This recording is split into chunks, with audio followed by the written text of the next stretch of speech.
I'm Peter Parker from Melbourne on Transit, and I'm at the corner of Nepean Highway and Martin Street here in Garden Vale. Before we look at things today, let's look at how long it took to cross Nepean Highway at this point many years ago. First of all, let's look at road width.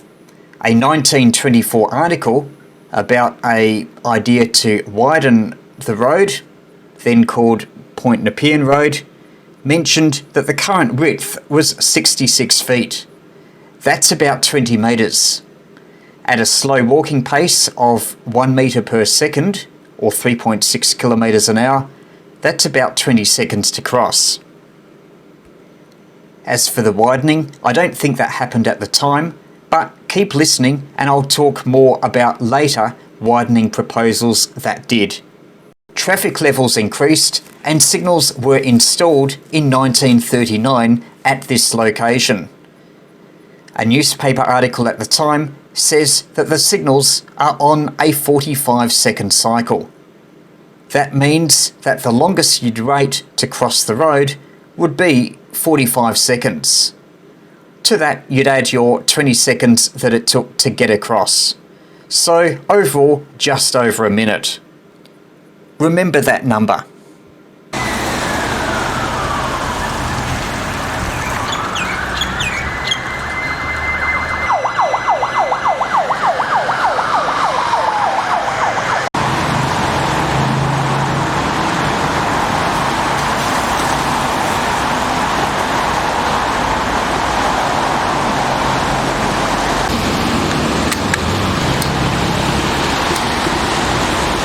Now, I should mention that I was a fairly fast walker. Those who are slow wouldn't necessarily have the ability to cross both halves of the road on the green. For them, there's a refuge, which is pretty narrow, as I'll show you in a moment.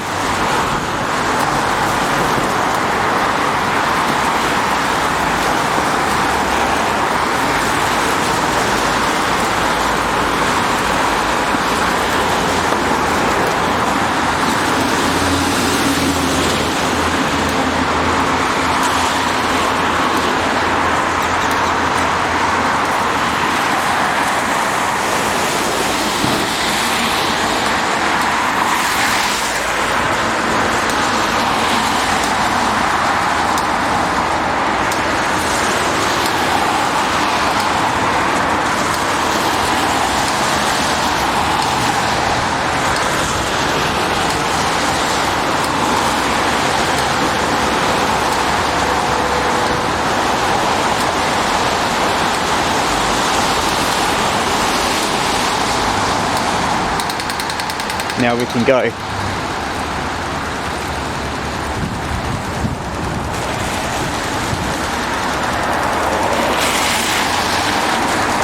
As you can see, that was travelling at a fairly fast speed, yet it was still red on here. This is the refuge, not as narrow as some. Anyway, the light's just gone flashing red, so I will not continue my crossing of this half. I'll instead press the button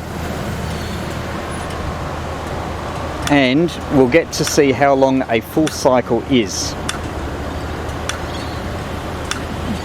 Because I've just got here just when it started to go flashing red.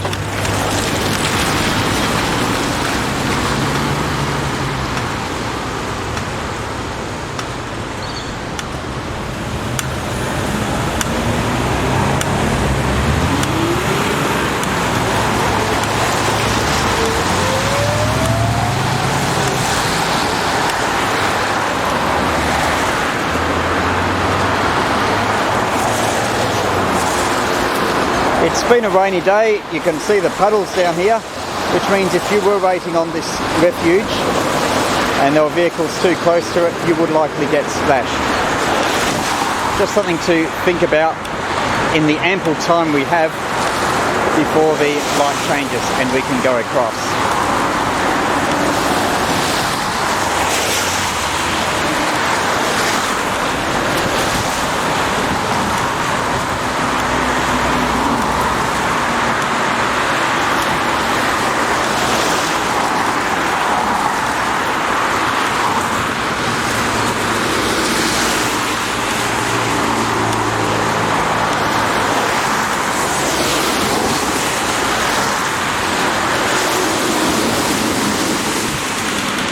how we can go.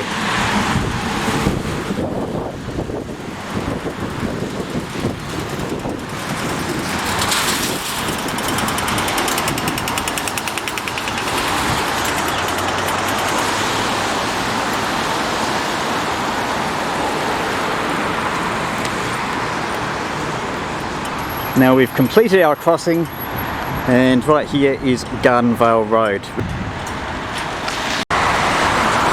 What we've been able to establish is that walking conditions now are far poorer than when traffic lights were first installed in the 1930s. You're having to cross more sections of the road. You may have to stop in the middle for the median, and you've also got much longer cycles on the traffic lights to handle the various vehicle turning movements. Out of all this, one person has lost out, and that is the pedestrian. As you just saw, it took much longer in 2022. So what's changed? The road is a lot wider, and the crossing signals are less responsive to pedestrians. As a bit of background, the Town Planning Commission suggested widening of the road in 1924. It was very busy, particularly on weekends, with people driving down to various beaches. Nepean Highway was declared a state highway in 1947-48.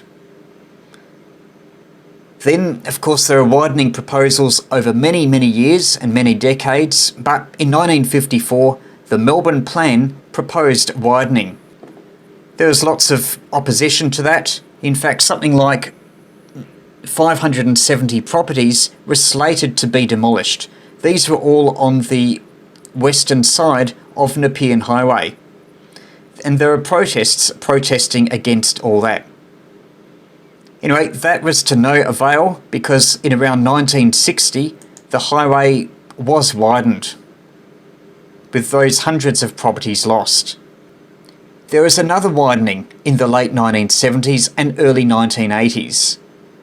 That converted it to a dual carriageway with 4 lanes in each direction.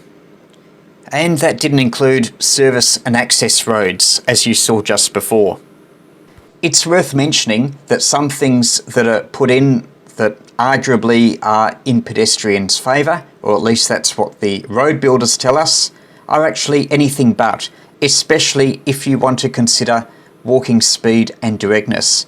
For instance, have a look at the footbridge that you see on the screen. That's actually another part of Nepean Highway further south near Parkdale. It's across from a school.